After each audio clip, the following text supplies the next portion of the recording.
I'm Marissa, 32 years old. I was still clutching the stem of my wine glass when my entire world tilted. The clink of silverware against plates, the soft laughter from the next table, the gentle hum of a violinist nearby, everything seemed to collapse into a dull, underwater blur. I remember staring at Emily. Her cheeks were flushed with excitement, her eyes glittering in the low candlelight of the restaurant. She was wearing a silky crimson dress that hugged her figure a little too proudly, and for a split second, I even thought she was simply glowing because it was my birthday. Then her lips parted, and she dropped the bomb that would blow my life to smithereens. "I'm pregnant," she said, almost breathless, looking right at Brian, who was seated beside her. Then she added, with a nervous giggle that stabbed me harder than any knife, "And Brian is the father." You ever have one of those moments where your body reacts before your brain does? I felt my hand tighten so violently around the wine glass that I was half certain it would shatter. 1,000 thoughts crashed through me all at once. The cake hadn't even arrived yet. I hadn't opened the delicate little boxes tied up with gold ribbon that people had set on the table. And somehow, I was supposed to process that my sister, my own baby sister, was carrying my husband's child. I couldn't move. Couldn't even blink. Meanwhile, Brian, dressed in a slate gray button-down that I had ironed for him that morning, shifted uncomfortably in his chair. His eyes darted around like a trapped animal's. He didn't reach for me. Didn't so much as say my name. Emily looked back at me with this pleading expression, like she wanted me to understand, to forgive, to make it all okay because that's what I'd always done for her since we were kids. For one dizzying second, I almost felt sorry for her. Almost. I glanced around at the table. Our friends from Austin, some colleagues from my HR team, even my neighbor Rosa, who had brought a hand-wrapped bottle of Riesling. Their faces were a mix of confusion and horror. No one spoke. Somewhere behind me, the waiter approached, clearly oblivious, asking if we were ready for dessert. I think I laughed, an ugly, hollow sound. It startled even me. That was when I stood up so abruptly my chair screeched back, tipping over. I heard it hit the polished floor, felt every pair of eyes on me. I didn't care. I didn't say a word. I just walked out, the cool air outside slapping my face so sharply it almost felt like mercy. You know, I used to think betrayal was something that happened in dramatic movies. Affairs. Secret children. The stuff that happened to other people, on glossy magazine covers. Never to someone like me, a woman who planned, who cared, who did her very best to keep her family close. But maybe that's exactly why it happened. Because I never thought it could. Do you ever wonder if blind trust is actually the quickest way to be let off a cliff? I do now. I sat in my car for what felt like hours, my breath fogging up the windshield. I watched as the restaurant door swung open, people coming out laughing, couples arm in arm. How normal their lives looked. How utterly ruined mine felt. My phone buzzed in my purse. When I finally had the nerve to pull it out, I saw a stream of messages. "Emily, please let me explain." Then another. "It just happened. I never meant for this." And from Brian, the coward, "Can we talk later?" Not here. Talk later? About what, exactly? About how my sister would be giving birth to my husband's baby while I sat at home wondering what I'd done wrong? Eventually I started the engine and drove aimlessly through the streets of Austin. Past the park where Brian and I had once laid on a plaid blanket, sharing cherry popsicles and making up stories about the families we'd have someday. Past the old movie theater where Emily and I saw cheap matinees in the summer, giggling at cheesy rom-coms, holding hands when the lights dimmed like we were still little girls afraid of the dark. Funny how the places you love can become graveyards for memories you wish you could exhume and bury somewhere else. I parked outside our townhouse but couldn't bring myself to go in. I imagined Brian inside, maybe pacing, maybe pouring himself a neat bourbon like he always did when he wanted to seem composed. I pictured the hallway lined with framed photos, our wedding in Santa Fe, Emily as my maid of honor beaming with mascara-smeared joy. All of it mocking me now. So instead, I sat there. I thought about how my mother used to say, after my dad left us for another woman, that people only betray you when you give them the power to. Back then, I hated her cynicism. I swore I'd never let myself become bitter. But in that moment, I finally understood her. Maybe even forgave her a little. I wish I could tell you I was brave right then. That I marched into the house, confronted them both, screamed, threw things. But the truth is, I couldn't. Not yet. I was too busy drowning in the shock, trying to remember how to even breathe. It's funny how one confession, dropped so casually over dinner, can break years, decades, of trust in an instant. It makes you question everything. Was Emily always looking at Brian like that? Did he squeeze her shoulder just a little too long last Thanksgiving? Did I miss the signs because I was so desperate to keep my tiny, perfect world intact? As I finally turned off the car and stepped into the dark street, I realized one terrible, necessary truth. My life as I knew it was over. The woman I had been up until tonight, Brian's devoted wife, Emily's protective big sister, she was gone. And maybe that was the only small mercy in all this. Because now, I would have no choice but to become someone else. Someone who could survive what they had done to me. But first, I needed to walk through that front door and face them. Ready to hear how that went? Stick with me. This story is far from over. When I try to figure out how everything in my life unraveled so spectacularly, I almost always drift back to my childhood. I think it's because that's where it all started, where the blueprint for who I would become was first drawn. And to really understand how devastating it was to be betrayed by my own sister, you'd probably have to know the little girls we once were. I grew up in Denver, in a modest two-bedroom house with a peeling blue door and a patchy lawn that never quite survived the Colorado winters. Inside was a jumble of floral couches, ceramic knickknacks my mom picked up at flea markets, and a tiny kitchen that smelled constantly of onions and garlic because she cooked everything from scratch. The air was always heavy with stories, some whispered, some shouted. I was 10 when our dad decided he was done playing family man. One day he came home from work in his pressed gray suit, dropped his leather briefcase by the door, and told my mom he was leaving. Just like that. He didn't hug us goodbye. Didn't even look at Emily, who was 6 at the time and standing barefoot on the cold linoleum, clutching her stuffed bunny so tight I thought she'd rip the seams. I don't think I fully grasped what was happening right then. Kids rarely do. But I understood my mom's tears, the way her shoulders shook silently at night when she thought we were asleep. I'd tiptoe out of bed and find her hunched over the kitchen table, the overhead light a lonely yellow halo around her as she scribbled numbers on scraps of paper. Bills. Always bills. Sometimes I wonder if that's why I grew up so determined to fix things. Because at 10 years old, I decided it was my job to keep us all together, somehow. Emily didn't cope the way I did. Where I became watchful, cautious, the little adult always 2 steps ahead, she went the opposite direction. She stayed soft, open. A dreamer. She'd twirl around the living room in second-hand tutus, her hair flying out like honey-colored ribbons, giggling as she nearly knocked over Mom's old lamp. When the world fell apart, Emily pretended harder. Maybe she was smarter than I gave her credit for. Our house might have been messy and tense, but it was ours. On Saturday mornings, I'd get up early and make scrambled eggs while Emily sat cross-legged on the floor, her bunny beside her, watching cartoons that buzzed too loudly. She'd wear these oversized purple pajamas with tiny white sheep on them, the sleeves always slipping past her wrists. I'd tell her to roll them up so she wouldn't drag them through the syrup. She'd wrinkle her nose and laugh. Funny, isn't it, the small details your brain chooses to hold on to? The silly sheep pajamas, the sticky syrup bottles, the way her laughter would echo off the walls and make me feel, for just a second, like everything might be okay. I took my role as big sister seriously. When kids at school teased Emily for the gap in her teeth or the fact that Mom couldn't afford new sneakers every year, I was the one who marched up to them, fists clenched, voice trembling with fury.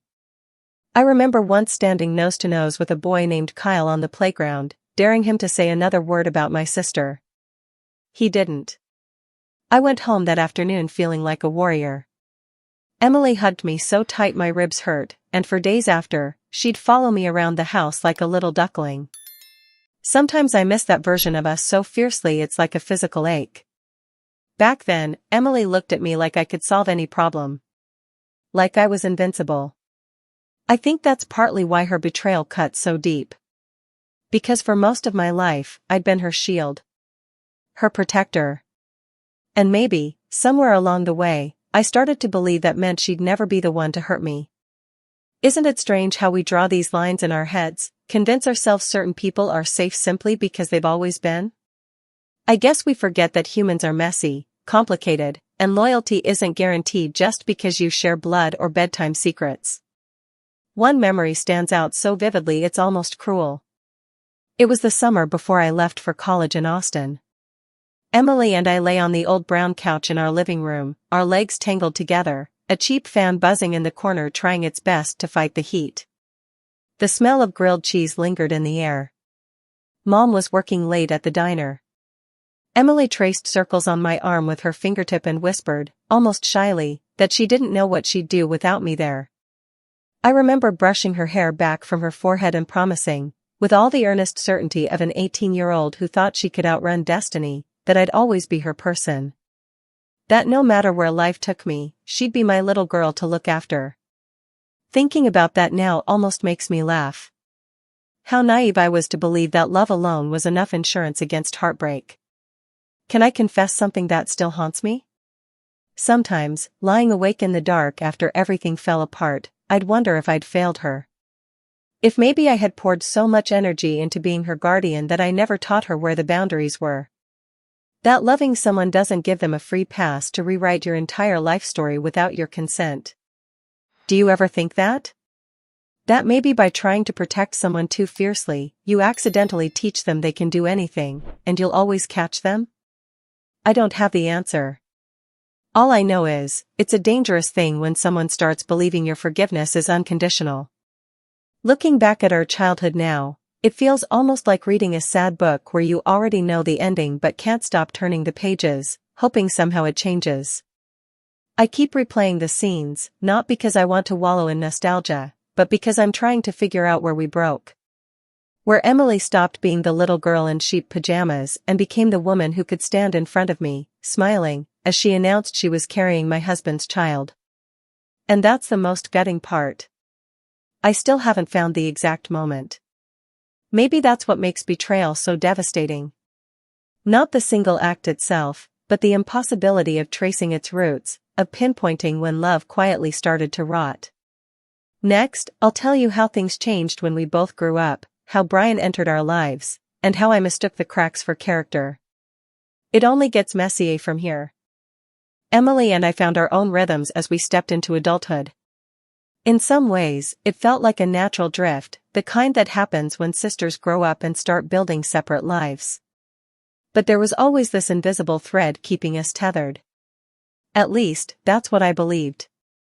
When I moved to Austin for college, Emily was still finishing up high school back in Denver. We talked on the phone almost every night, her voice bright as she recounted little dramas with her friends, or how Mom kept burning the garlic bread and cursing under her breath. She mailed me silly hand-drawn postcards. One had a cartoon coffee cup with googly eyes that said "Miss you a latte." I stuck them all on my dorm wall. Sometimes when I couldn't sleep, I'd trace the looping letters of her handwriting with my fingertip and feel oddly comforted. Back then, I thought distance couldn't touch us. That we were the rare kind of sisters who stayed close no matter how many miles stretched between us. I even liked to brag about it. Isn't it funny how we cling to these little illusions? Maybe because the alternative, that bonds can weaken and snap without warning, is just too terrifying to accept. When Emily graduated and landed a job teaching first grade, she sent me selfies from her classroom with crayon posters in the background. She looked so proud in her modest A-line skirts and soft cardigans, her hair pulled back in a neat ponytail. Even through the screen, I could see how much those kids adored her. She'd always been good with little ones, more patient than I ever was. I visited Denver whenever I could, and Emily would practically tackle me at the airport, arms flung around my neck, squealing about how much she'd missed me. We'd drive back to the old neighborhood, windows down, pop songs blasting, the wind tangling our hair.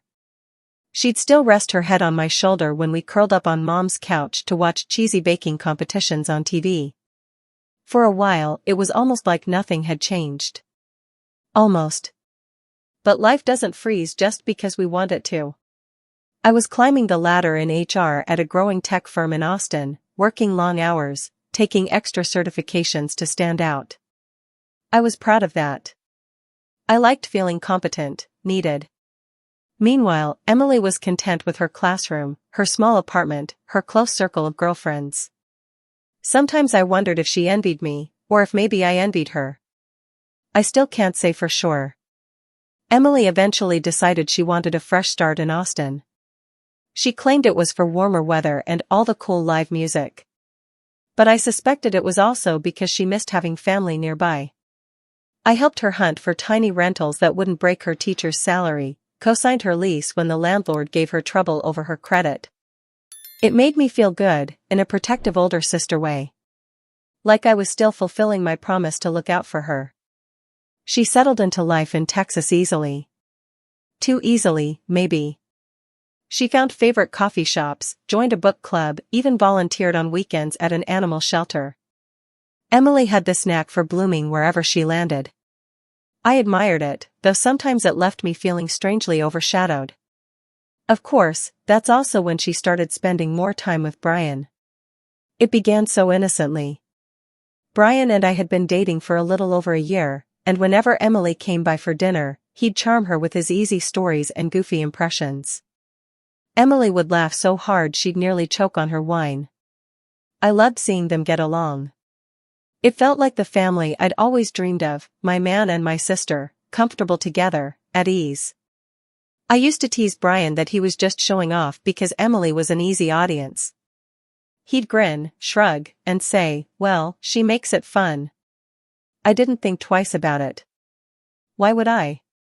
Isn't it what everyone wants, for the people they love most to love each other too? Sometimes Emily would text me after a dinner we'd hosted, saying something like, "You two are so cute together. I hope I find someone who makes me laugh like Brian makes you laugh." I'd smile at my phone, heart full, and think how lucky I was to have this life. This sister who cheered me on, this boyfriend who treated me like I was the only woman in the room. It's embarrassing to admit now, but I took it as proof that I'd finally broken the pattern. That I wasn't doomed to replay Mom's heartbreak. That I could build something lasting and safe. When Brian proposed, Emily was the first person I called. She shrieked so loudly into the phone that I had to pull it away from my ear. Then she started crying, telling me over and over how happy she was for me. I asked her to be my maid of honor before I even told Mom.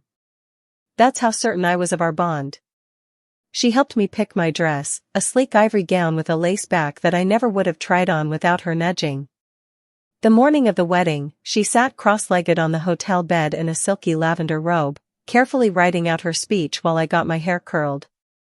Every now and then she'd glance up with misty eyes, smile at me, then go back to scribbling. It felt like we were little girls again, whispering secrets before bed. Looking back, it's almost cruel how perfect those moments were. How completely I believed in them. I think that's what hurts most now. Not just that Emily betrayed me, but that she let me believe for so long that she never would. That we were unbreakable. Have you ever done that? Put someone on such a high pedestal that it blinds you to all the little warning signs? Because I did. And by the time I realized how wrong I was, the damage was already done. Next, I'll tell you how Brian's charm started to unravel, how the first tiny cracks appeared in the life I thought was bulletproof. You'll see just how easy it is to miss the signs when you're desperate to keep believing the best.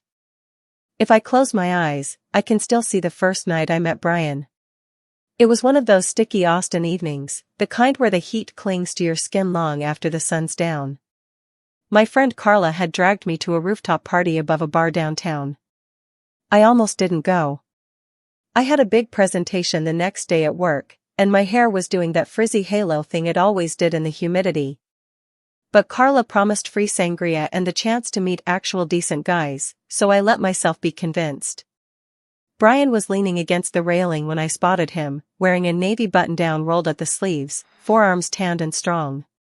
He had this relaxed grin, like he already owned the world and was perfectly happy to let everyone else exist in it. When our eyes met, he raised his plastic cup a little in greeting. It should have been cheesy. Somehow, it wasn't. He made his way over and opened with a line that should have made me roll my eyes. He asked if I came there often, but he said it so dryly, almost like he was mocking himself. Then he laughed, this low, warm sound, and I found myself laughing too. Isn't it strange how sometimes you just click with someone right away? Like some switch flips inside you and suddenly all your usual caution is on vacation. Brian was funny in a way that felt effortless. He told me about the time he accidentally locked himself out of his apartment wearing nothing but a towel, and how his elderly neighbor caught him trying to break in through a window. The whole time, his eyes kept flicking to my face, studying my reactions, almost like he was memorizing the way I smiled. It made me feel interesting, captivating in a way I hadn't in a long time. He asked for my number before the night ended. I gave it to him without hesitation, ignoring the little voice that usually said I should wait, play it cool. Brian didn't seem like someone you needed to be cautious around. At least, that's what I told myself. Our first official date was at a tiny Mexican place off South Congress. The tables were painted with bright sunflowers, and there was a jukebox in the corner playing old country songs. Brian wore a soft gray t-shirt that clung to his shoulders, and he ordered us a giant basket of chips and queso like he already knew I'd be too polite to ask. We sat there for hours, sharing bites of sizzling fajitas, talking about everything from bad movies to our weirdest childhood fears. His stories made me laugh so hard I nearly snorted soda out my nose. I loved that he didn't try to hide who he was. Or maybe I just loved who I thought he was. Isn't it funny how love can make us overlook things? I look back now and wonder if there were small warnings even then. The way he sometimes checked his phone under the table. Or how he spoke about his ex, joking she was crazy, but with a tightness around his mouth that didn't match the humor in his voice. I brushed it all off. Because I wanted to. Because after years of being the reliable older sister, the practical one, I wanted to be swept away for once. Brian proposed a year and a half later, on a quiet evening when we were making dinner at my apartment. He was helping me chop bell peppers, wearing a ridiculous apron that said "Kiss the Cook," when he suddenly went down on one knee. I thought he was joking at first. Then he pulled out a small velvet box, and my heart practically stopped. He said I made his life brighter. That he couldn't imagine mornings without my sleepy smile or nights without the way I curled into him. I didn't even notice I was crying until he reached up and brushed a tear off my cheek. Of course I said yes. I was so sure he was my forever that I didn't even pause to think. Emily was over the moon when I called her. She screamed so loud I had to hold the phone away from my ear. Then she got quiet and whispered she was proud of me. That I deserved this kind of love. I held on to those words, tucked them away like a lucky charm.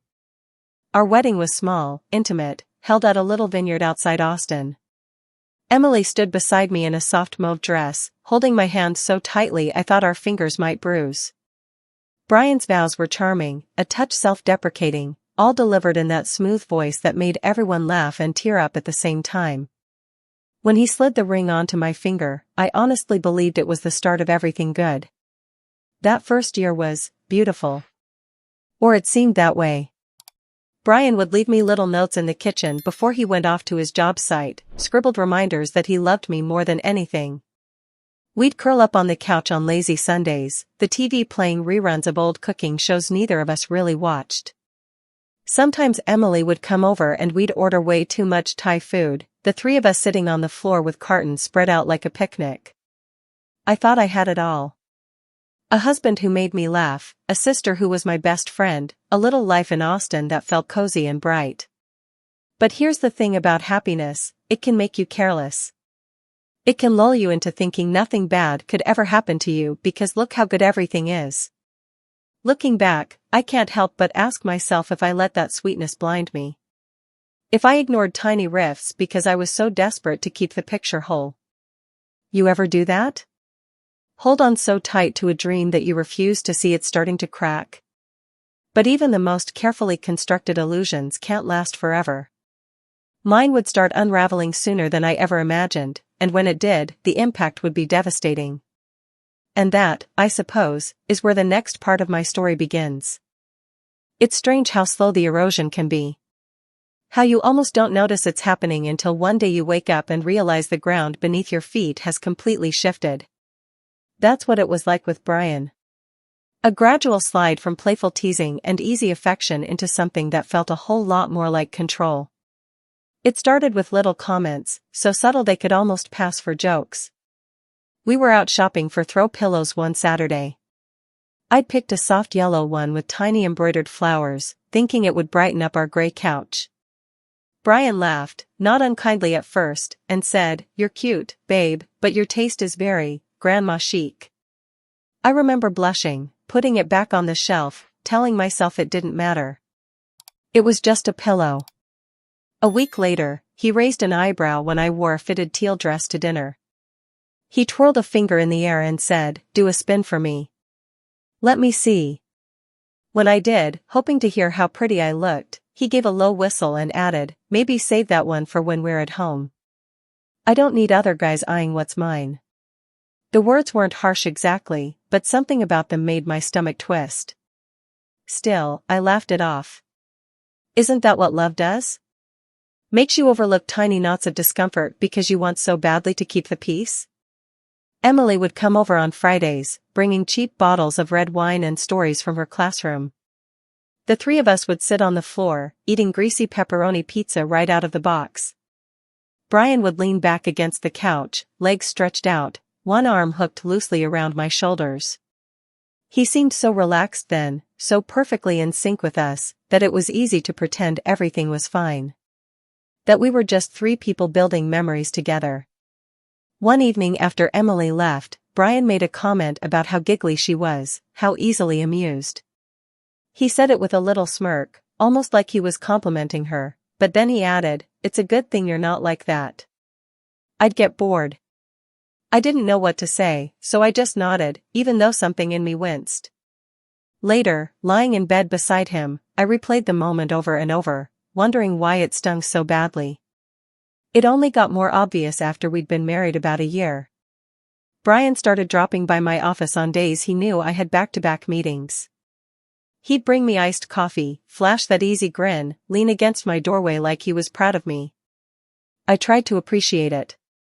But after he left, my coworkers would give me these knowing looks. One even joked, "Man, he's got you on a short leash, huh?" I laughed, but the words sat heavy in my chest for days. At home, it was small decisions that slowly stopped being mine. I'd suggest a weekend road trip to Fredericksburg to hit the wineries, and he'd counter with golf at his buddy's country club. If I pushed back, he'd pout, act like I was being difficult. So I stopped pushing. I told myself it wasn't worth the argument. Money was another thing. I earned a decent salary in HR, nothing extravagant, but enough to contribute equally. At first, Brian seemed fine with it. But over time, he'd make little digs. He'd glance at a bill and say, "Man, good thing I've got that bonus coming. Your paycheck wouldn't quite cover all these dinners." He'd smile as he said it, even wink, so it sounded like flirting. But it chipped at me. Made me feel small. I once found this perfect painting at a street market, a swirling abstract in shades of coral and blue that made me think of sunrise on the water. I bought it impulsively, heart racing with how beautiful it was. When I showed Brian, hoping he'd see what I saw, he laughed under his breath and said, "Wow, we're really throwing cash at weird stuff now, huh?" The painting went into a closet. I couldn't bear to hang it up after that. And the thing is, I kept making excuses for him. I told myself he was just stressed from work. That he came from a family where the men always took charge, so maybe it was hard for him to adjust. I thought if I just loved him harder, stayed patient, he'd relax. Maybe you know what I mean. Maybe you've told yourself the same gentle lies to keep a relationship afloat. I wish I could say I confided all this to Emily. But the truth is, whenever she visited, Brian turned on the charm so brightly it blinded us both.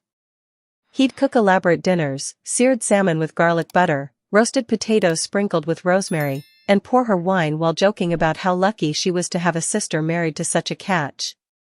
Emily would grin, cheeks pink, telling me how sweet he was, how lucky I was. And I'd smile back, forcing myself to believe it. One night stands out more than the others. We were all on the couch watching some mindless reality show. Brian had his arm draped around my shoulders, fingers lightly stroking my collarbone, while Emily sat cross-legged on the rug, giggling at the screen.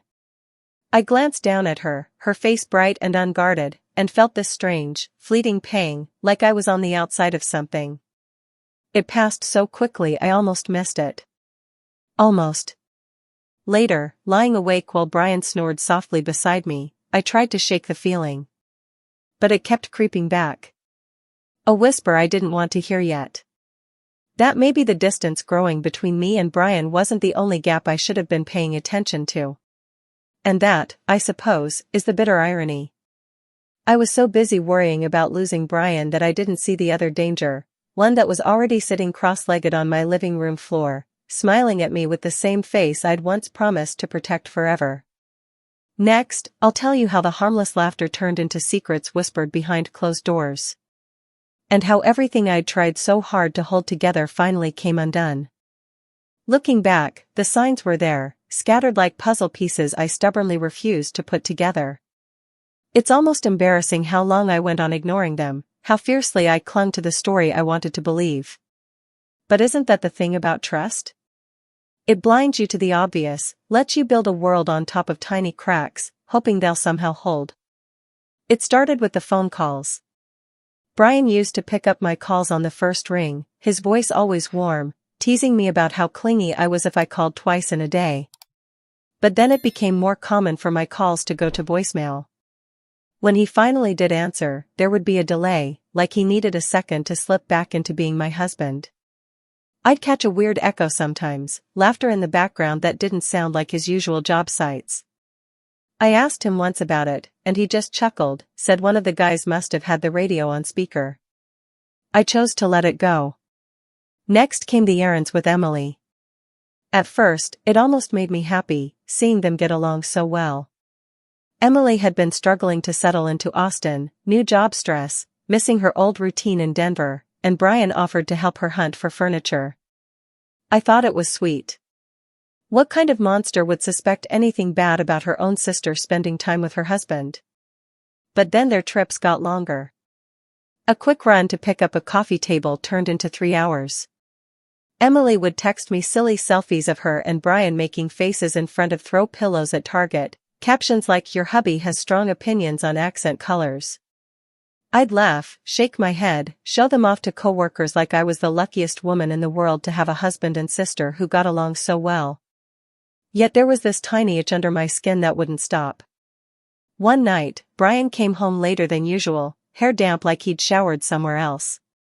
He smelled faintly of vanilla, Emily's favorite lotion. I didn't say anything. I remember standing there in the kitchen, stirring pasta sauce, willing myself not to ask. Because if I didn't ask, he couldn't lie. Or worse, he wouldn't tell me something I couldn't unhear. Isn't it ridiculous, the lengths we go to protect ourselves from the truth? Sometimes I wonder if it's courage or cowardice, that ability to pretend everything's fine for one more day. Then there were the inside jokes. Brian and Emily would share these quick looks over dinner, laugh about something I wasn't in on. When I asked, they'd say it was just a dumb story from the day. Emily would reach across the table to squeeze my hand, eyes soft, telling me not to be so sensitive. I'd force a smile, even while something sour settled deep in my gut. One Saturday afternoon stands out more sharply than the rest. I was curled up on the couch with a book, a soft throw blanket around my shoulders. Emily breezed in, cheeks pink, her hair pulled up in a loose messy bun. She wore a simple white t-shirt tucked into faded jeans, but somehow she looked effortlessly pretty, the kind of casual that always eluded me. Brian followed a minute later, carrying 2 iced lattes. They both stopped short when they saw me, almost like they were surprised I was there at all. Emily laughed too loudly, brushing past me to set her cup on the counter. Brian came over, dropped a quick kiss on my head, and said, "We thought you were out with Carla today." I wasn't. I hadn't made plans. But apparently they had. Together. Later that night, I lay awake staring at the ceiling, replaying it again and again. The way Emily wouldn't quite meet my eyes. The casual ease between them, like they'd spent all day talking in a language I couldn't understand. It was around then that I started checking Brian's phone. I know how that sounds. I used to swear I'd never be that woman, the one creeping through text threads looking for proof her marriage was crumbling. But when you feel something slipping through your fingers, you get desperate. I told myself I was being silly, that I'd find nothing, and then I could finally sleep again. Most of the messages were mundane. Work reminders, sports group chats, links to dumb memes. But then there were the exchanges with Emily. They weren't outright romantic. Nothing explicit. Just little things. Inside jokes. A random "can't wait to hang later" from her. A thanks for earlier. I needed that from him. My stomach twisted as I read them. Maybe it was innocent. But since when did my sister need Brian for comfort instead of me? The next morning at breakfast, I watched them carefully. Emily twirled her fork through scrambled eggs, wearing one of Brian's old college t-shirts that swallowed her small frame. I must have stared too long because she raised her brows and laughed. "What? You look like you've seen a ghost." I managed some joke about how she was stealing all my favorite shirts, but inside I felt hollow. You ever experience that? That slow creeping dread where the world you built starts to feel unfamiliar. Like you're watching strangers move around your kitchen, using your coffee mugs, sitting in your chair, and you're just some ghost hovering there, powerless to stop it. That was me. A silent observer in my own life, too afraid to confront what I was starting to suspect. Too terrified to draw a line and force the truth out into the open. And the worst part was, there was still a tiny hopeful piece of me, pathetic as it sounds, that wanted so badly to be wrong. Because if I was right, everything I thought I knew about love, about loyalty, about family, was about to be shattered beyond repair. Next, I'll tell you how that fragile illusion finally broke. And how one dinner meant to celebrate me turned into the night my world burned down completely. My 32nd birthday was supposed to be simple. That's all I'd wanted. A cozy dinner with the handful of people who mattered most, good food, a few laughs, maybe a small cake with way too many candles that I'd pretend to be embarrassed about blowing out. That was it. Nothing extravagant. Brian insisted on making reservations at this little Italian place downtown, the one with fairy lights strung up along the patio and tiny iron tables that wobbled on the brick walkway. I remember teasing him about being a closet romantic, about how he always acted like he didn't care for fuss but then planned these gestures anyway. He just shrugged and kissed my forehead. "You deserve it," he said. Funny how memory shifts. At the time, I thought it was sweet. Now it feels like the first clue that the whole evening was meant to distract me, or maybe to set me up for the worst kind of blindside. I wore a soft green dress that night, one Emily had actually picked out for me on a shopping trip a few weeks earlier. She'd made me twirl in the dressing room, clapped her hands and said it brought out the gold flecks in my eyes. I almost didn't buy it because it was a little more fitted than I usually went for, but she was so enthusiastic I caved. I wanted her approval. Isn't that absurd?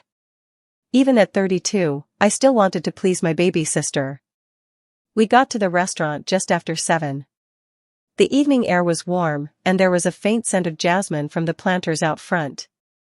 Inside, the tables were dotted with tiny votives that cast gentle shadows over everything.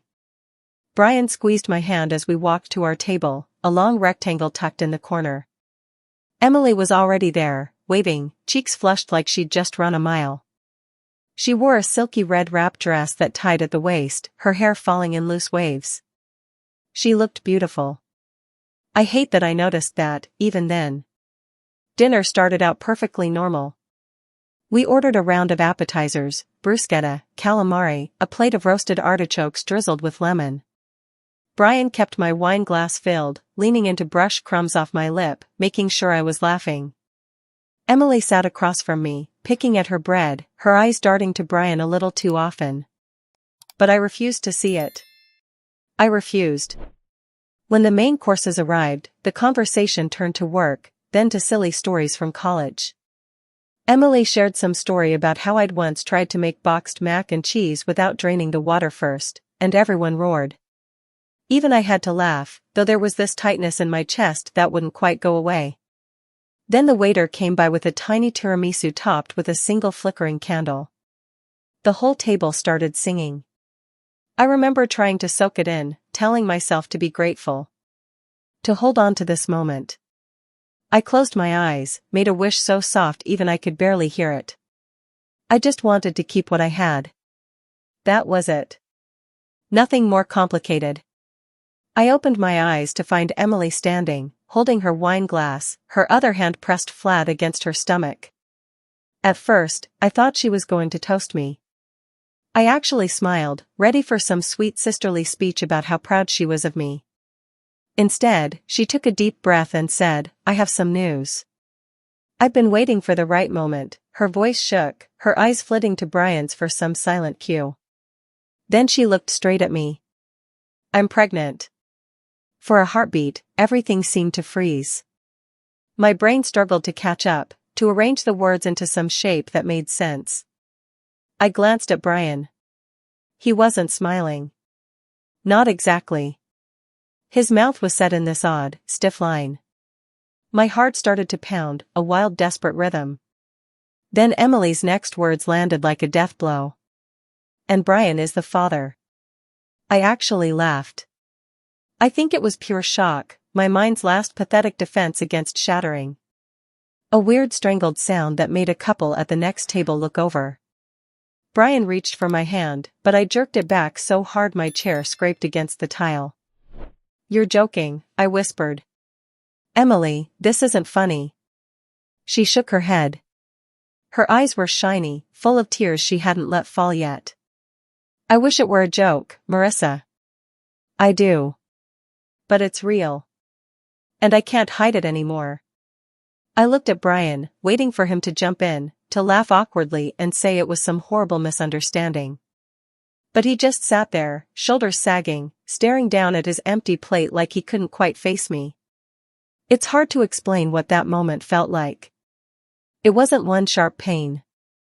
It was more like my entire body hollowed out in an instant. Like someone reached in and scooped everything out, leaving me light and dizzy and desperately cold. I couldn't feel my legs. Couldn't hear anything over the roar of blood in my ears. Somewhere behind me, the waiter was asking if we wanted coffee. Someone else laughed too loudly. The world didn't stop, not even for a second.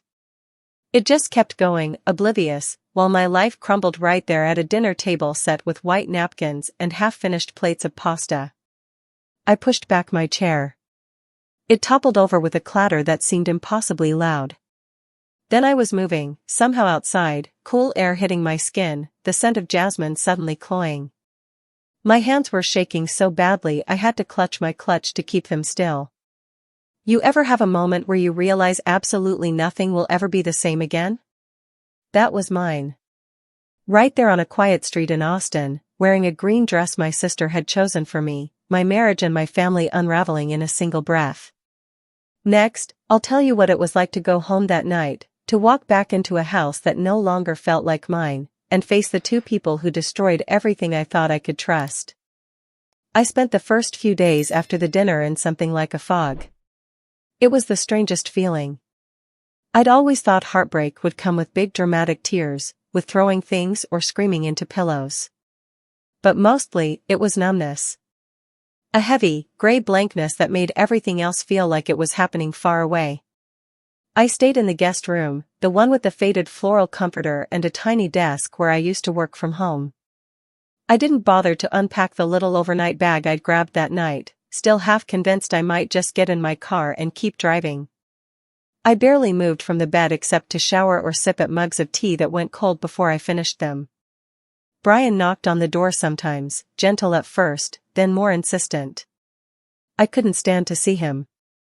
I'd pull the blanket up to my chin and pretend I was asleep. Emily texted me constantly. Little apologies. Heart emojis. Please talk to me, Marissa. I never meant for this to happen. I miss you. I couldn't bring myself to respond. Each message felt like a new bruise. Have you ever had your brain replay something over and over, like it's stuck on an endless loop? I kept seeing that moment at the restaurant, Emily's trembling smile, Brian's downturned face, the way the candle flickered on top of my untouched cake. It haunted me at night. I'd wake up at 3 in the morning, heart racing, hand clutching at my chest like I might actually be dying. Meanwhile, the world outside didn't pause to let me catch up. I could hear kids laughing on the sidewalk as they walked home from school.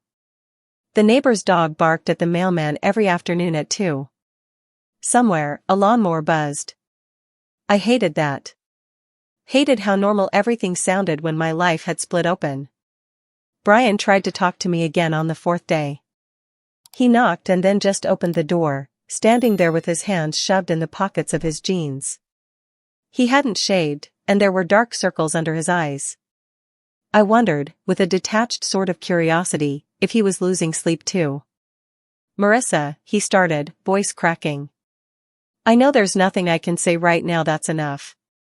But please, we have to figure this out. You're my wife. I let out a sharp laugh. It startled even me. Your wife? Do you even hear yourself? He stepped forward, reaching for me, and I flinched so hard he dropped his hands. For a second, he looked so small. Not the confident, funny man I'd married. Just a guilty boy who'd gotten caught. And a tiny part of me wanted to comfort him, to smooth the worry lines on his forehead. Isn't that pathetic? Even then, I was still half conditioned to take care of his feelings. I made a mistake, he said. We made a mistake. But it doesn't have to destroy everything. I stared at him, searching for the man I thought I knew. The one who left me little notes on the counter. Who rubbed my shoulders when I was stressed. Who once said there was no one else in the world he could imagine building a life with. Where had that man gone? Or had he ever been real at all? Get out, I finally whispered. My voice was low, shaking. I wasn't sure if he'd listen. But after a long moment, he nodded, shoulders slumping, and left, closing the door so quietly it was almost tender. I sank back against the headboard and let out a breath I hadn't realized I was holding. That night I didn't even pretend to sleep. I sat up with the lamp on, clutching my knees to my chest, replaying every memory I had of Brian and Emily together. The way they laughed at the same stupid memes.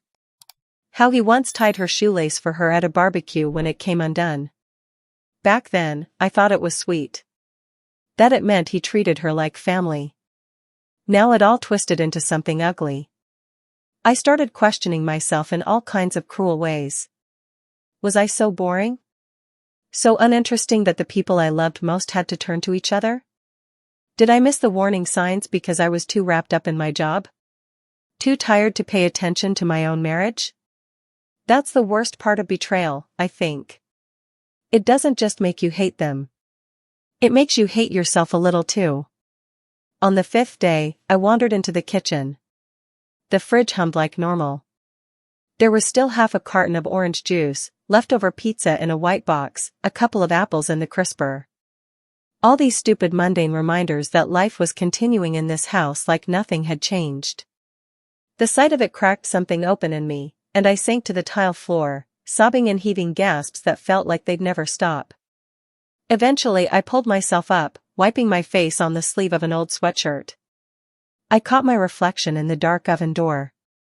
My eyes were swollen, hair tangled around my shoulders, mouth twisted in a grimace I hardly recognized. For the first time I admitted it out loud.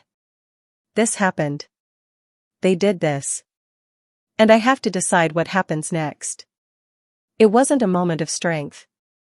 Not yet. But it was the beginning of something. A tiny shift. Because until then, I'd been stuck, drowning in shock and grief.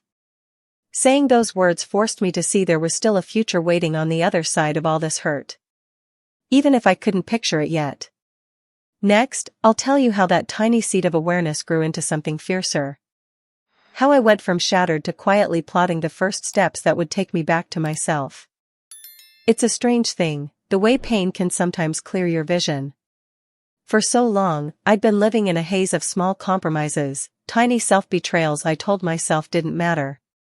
But sitting alone in that quiet house, I started seeing my life in sharper focus than ever before.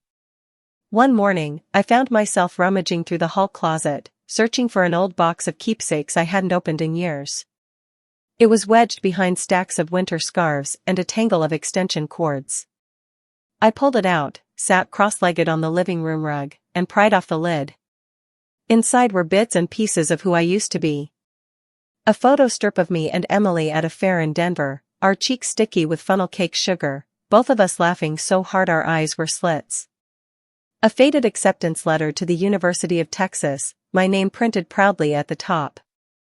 A tiny clay heart I'd made in a pottery class during college, still uneven and lopsided, but mine. I turned each piece over in my hands like I was trying to decode some old message. Who was this girl who took risks, who dreamed of new places and bigger things? When had I started making myself small to keep other people comfortable? That thought sat heavy on my chest all afternoon. I moved to the couch, curled under a fleece blanket with the TV droning on in the background, some cooking show I wasn't even watching. I let my mind wander through memories. How I used to spend Saturdays volunteering at a local shelter, teaching job skills workshops. How I once planned to open my own small HR consulting firm, something just for me. Brian had laughed when I'd mentioned it the first year of our marriage. That's adorable, babe. But don't you think it's safer to stick with what you have? You've got a good thing going. At the time, I'd agreed. It was easier. Safer. Now, I wondered if easy had cost me more than I ever realized. Later that evening, I took a long shower, letting the hot water run until my skin turned pink. I stood there under the spray, breathing slowly, letting the steam fog up the mirror. When I finally stepped out and wiped the glass, I didn't just see the sad, tired version of myself anymore. I saw someone who was still standing. Someone who had survived the worst week of her life and was still here. I wrapped myself in a plush robe, brewed a cup of chamomile tea, and settled at the kitchen table with a notebook I dug out of a drawer. On the cover were tiny gold stars. I hadn't used it in years. I opened to the first blank page, clicked a pen, and began to write. I didn't plan what came out. It wasn't neat. It was a jumble of angry scrawls and tear-stained lines. But somewhere in that mess, I started listing things I wanted again. Not just what I wanted to escape from, but what I still hoped for. Stability. Work that made me feel capable. Friendships that were real. A home that felt like mine, even if it was tiny. A future where I didn't have to tiptoe around someone else's ego. And I wrote one more line, underlined it 3 times. I want to feel proud of myself again. That was the real turning point. The quiet decision that enough was enough. That I could grieve my marriage, grieve my sister, and still believe I deserved more. The next day, I went for a walk through our neighborhood, something I hadn't done in ages. The sun was out, the sidewalks sprinkled with early spring blossoms. Kids zipped by on scooters. A woman jogged past with her golden retriever trotting beside her, both of them looking so alive it almost hurt. As I rounded the corner, I caught my reflection in a shop window. Hair pulled into a messy bun, wearing Brian's old college sweatshirt, leggings smeared with something I couldn't even identify. I almost looked away. Then I didn't. I stood there and forced myself to take it in. Because here's what I realized in that small moment. Yes, I was messy. Yes, I was hurt, raw, more vulnerable than I'd ever been. But I was also here. Still breathing, still moving forward. And maybe that was enough for now. That afternoon, I made my first small declaration of independence. I pulled out my laptop and updated my resume, something I hadn't done in years. Then I sent a message to an old coworker who'd started her own firm, just to catch up. It wasn't a giant leap, but it was movement. And it felt good. Later that night, Emily texted again. Another long apology, ending with "I wish things could go back to how they were." I stared at the screen for a long time. Once, I might have answered right away, tried to smooth things over, told her I understood. But I didn't owe her that anymore. I didn't owe anyone my peace.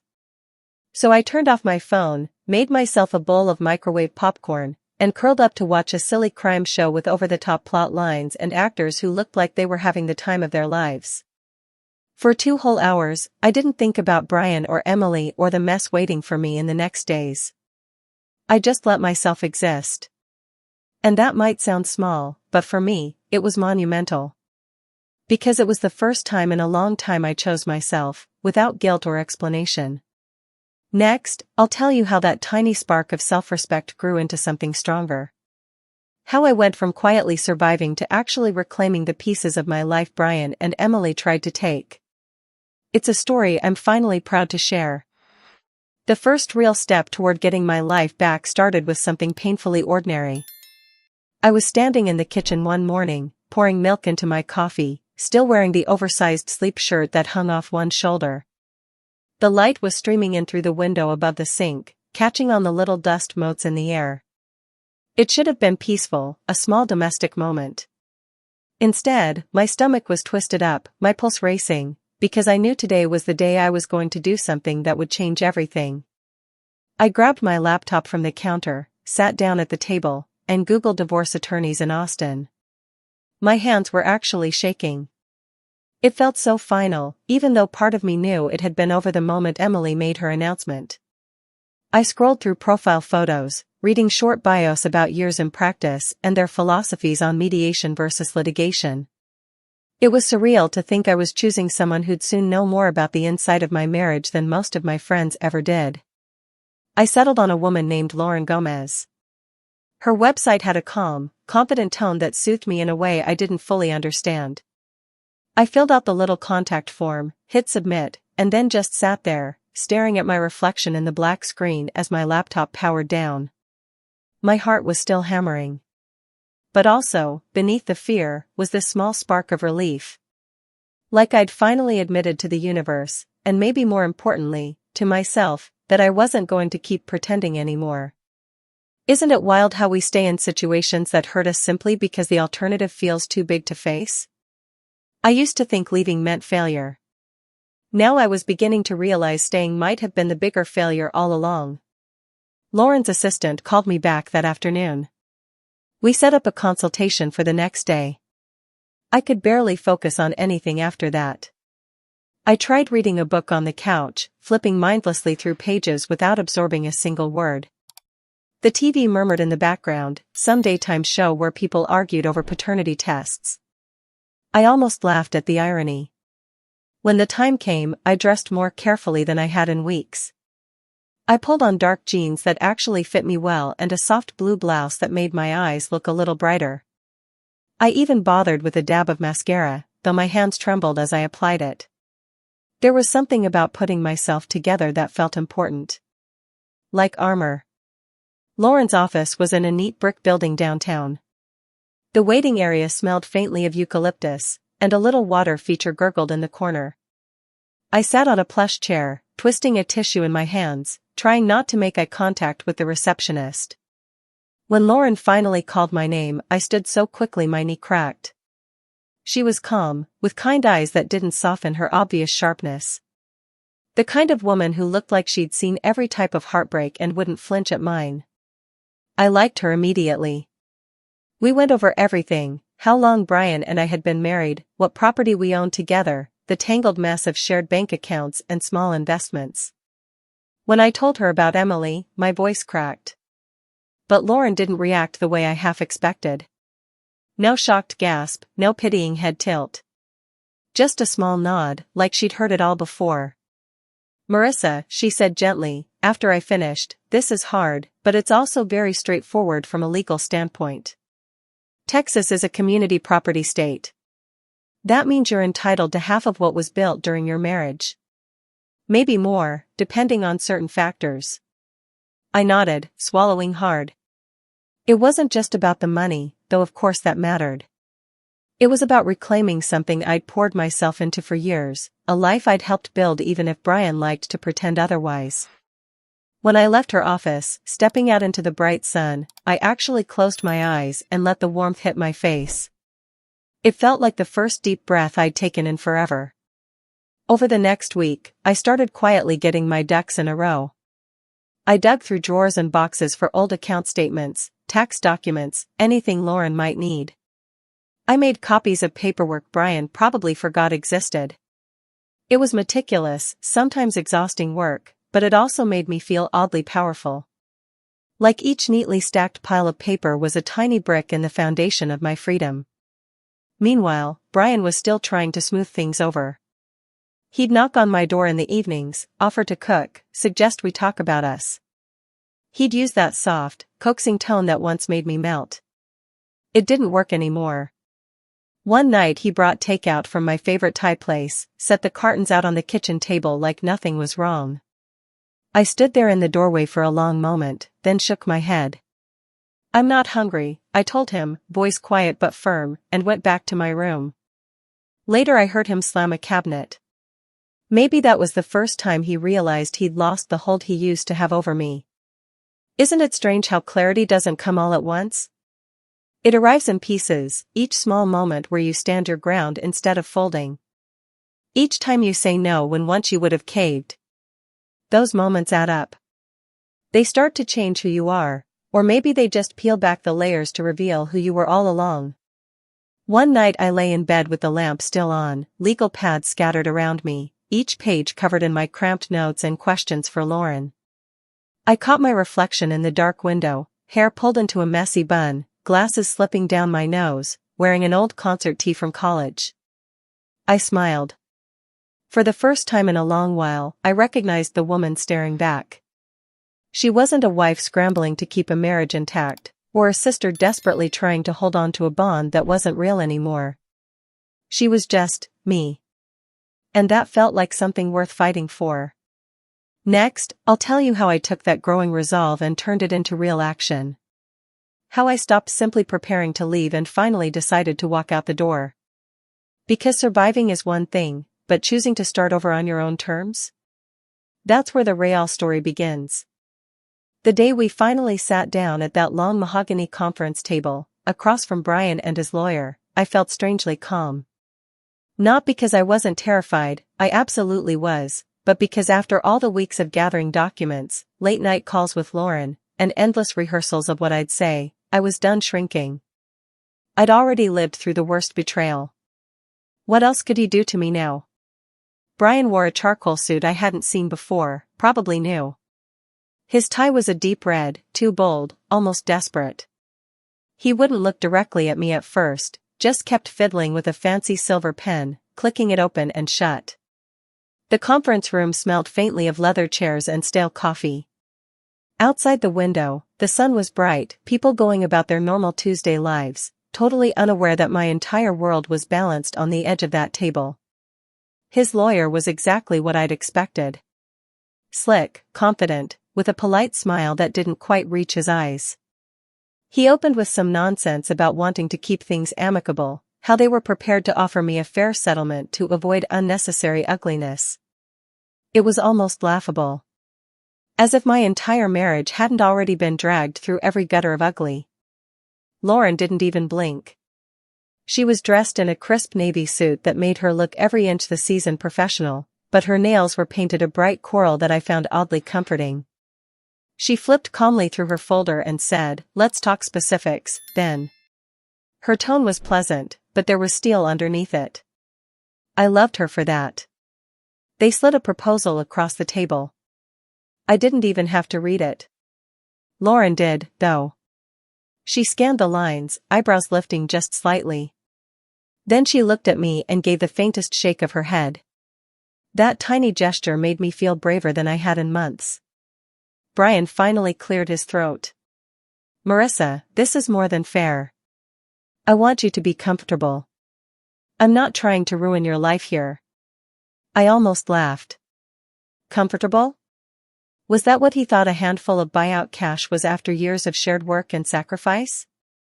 After standing by him through every layoff scare, every family crisis, every time I bit my tongue while he made decisions without me? He was willing to toss me a bone and call it mercy. Lauren leaned forward slightly. Her voice was calm, almost gentle, which made the words even sharper. Given Marissa's documented contributions to the household finances and her consistent income that directly supported Brian's ability to invest and grow his personal ventures, your offer is, frankly, insulting.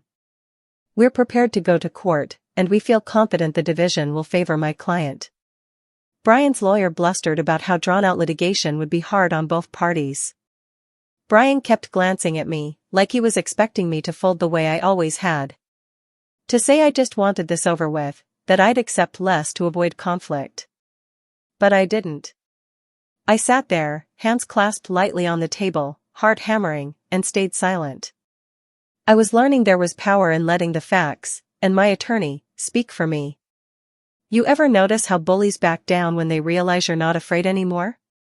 That was exactly what happened. Brian's posture deflated little by little, like he couldn't quite process that I wasn't going to smile and thank him for crumbs. Eventually, they excused themselves to confer privately.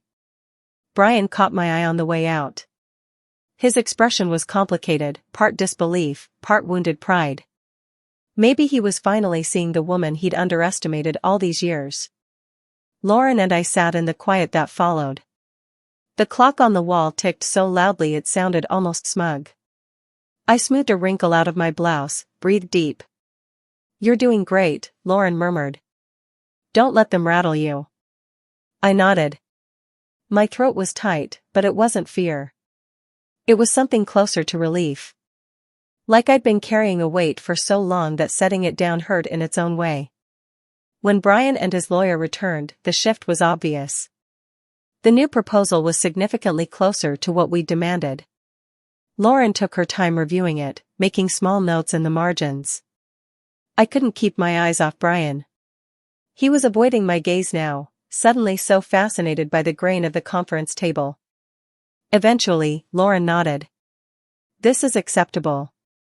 Provided we include the additional language about asset disclosure." She tapped the paper for emphasis. "Full transparency, or we move forward to discovery." Brian's lawyer hesitated, then agreed. Just like that, it was done.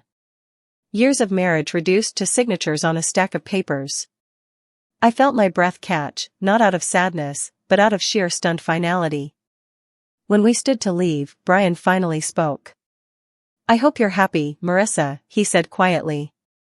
"I really did love you, you know." For a second, old habits flared up. I wanted to comfort him, to let us both off the hook.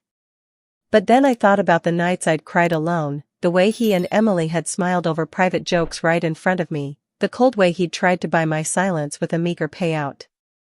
So I simply met his eyes and said, "Maybe you did. But not enough." On the way out, Lauren patted my arm. "You did exactly what you needed to do. Be proud of that." And I was. Even if my hands were shaking, even if my stomach was twisted into nervous knots, I was proud. Because for once, I hadn't let someone else write my ending. That night, I went home to the same quiet house that had once felt like a prison. But it was different now. I made myself a simple dinner, just scrambled eggs on toast, and ate it at the kitchen counter with the window cracked open to let in the cool air. Somewhere in the distance, a dog barked. A couple laughed as they walked past on the sidewalk. I sat there, breathing it all in. The stillness wasn't loneliness anymore. It was space. A blank page. And for the first time in a long while, I was finally ready to decide what I wanted to write on it. Next, I'll tell you how I stepped into that new chapter. How I started building a life that wasn't about holding on to anyone else, but simply about discovering what made me whole. It's funny, the small things that end up meaning the most after everything falls apart. Like the way my new apartment smelled faintly of fresh paint and lemon cleaning spray when I first moved in. Or how the sun hit just right through the living room windows around 8 a.m., turning the plain white walls a soft gold. I used to stand there barefoot, coffee mug warm between my palms, and think, this is mine. Every square foot. Every quiet, unhurried minute. I filled it slowly, carefully. I didn't rush out to buy matching sets or expensive furniture to impress anyone. Instead, I hunted thrift shops on Saturdays, found a beat-up wooden table that I sanded and stained myself. Hung prints from local artists, picked out bright pillows that made me smile every time I saw them. For the first time in years, I decorated a space exactly how I wanted, without worrying if someone would laugh or roll their eyes at my choices.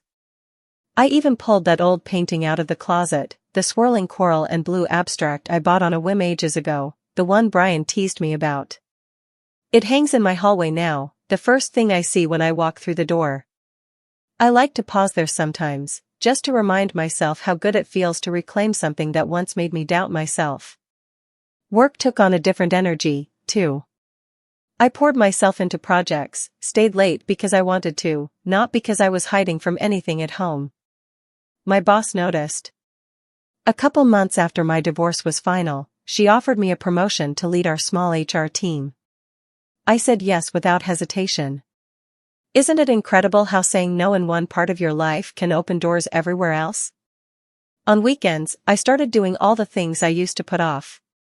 Little road trips out to hill country, solo movie nights with way too much butter on my popcorn, afternoons sprawled on the couch with a new book and absolutely zero guilt. I even signed up for a pottery class at a studio downtown. I was terrible at it, but I loved the mess, the way clay squished between my fingers. It reminded me of that lopsided little heart I made back in college, proof I could create something imperfect and still be proud. Emily tried to reach out a few times. Her texts popped up out of nowhere, usually late at night. Thinking of you, she'd write. Or, I wish we could go back to how we were. I didn't block her. But I didn't answer, either. Maybe someday I'll be ready to figure out what forgiveness could look like. But for now, I'm okay living with the silence between us. Sometimes protecting your peace means letting the distance stay. Brian, on the other hand, kept his distance entirely. I think some part of him still believed I'd come crawling back, that I'd miss the life we built enough to overlook the way he shattered it. He was wrong. One evening, I ran into him at the grocery store. He was alone, staring at a shelf of pasta sauces like he couldn't quite decide. I nodded politely, moved my cart right past him, and felt a rush of relief so sharp it nearly made me dizzy. That was the moment I realized I was truly free. The best part, though, is how I started to enjoy my own company again. I'd forgotten how peaceful it was to cook dinner for myself, playing my favorite playlist on the kitchen speaker, dancing a little between chopping garlic and stirring sauce. Or how good it felt to stretch out across the entire bed, hugging the pillows, waking up to sunlight on my face instead of someone else's back turned away. You ever notice how we sometimes think we need someone else to complete our story? I used to. I thought love meant sacrificing little parts of yourself until you both fit neatly into one life. But now I'm starting to believe the right love won't ask you to become smaller. It'll stand next to you, full and bright, not needing to dim your light to shine. Last week, I hosted a small dinner at my apartment. Just a couple close friends, simple food, mismatched plates. We laughed until our stomachs hurt, poured wine into cheap glasses, played old songs that made us dance around the living room like idiots. At one point, I caught my reflection in the window, hair down, cheeks flushed from laughing, and I actually liked the woman I saw. There's still a tender spot inside me that aches when I think too hard about everything that happened. I imagine there always will be. But it doesn't control me anymore. I don't wake up every morning bracing for another hurt. These days, I wake up curious. Wondering what new joy might find me, what new parts of myself I'll uncover. And if you're watching this, maybe standing at the edge of your own heartbreak, let me tell you something I wish someone had told me sooner. Your life doesn't end just because one chapter does. It can be rebuilt, beautifully, imperfectly, entirely on your own terms. Have you ever gone through something that forced you to find out who you really are? Something that stripped away the comfortable illusions and left you staring at yourself, raw and unguarded? I'd love to hear your story. Share it in the comments if you're willing. Or just know that you're not alone, even if it feels like it right now. And if this journey of mine resonated with you, please like, subscribe, or pass this along to someone who might need a little reminder that losing everything you thought you couldn't live without might just bring you back to yourself. Next time, I'll tell you about the first time I felt truly excited to start over, how a spur-of-the-moment trip changed everything. But that's a story for another day.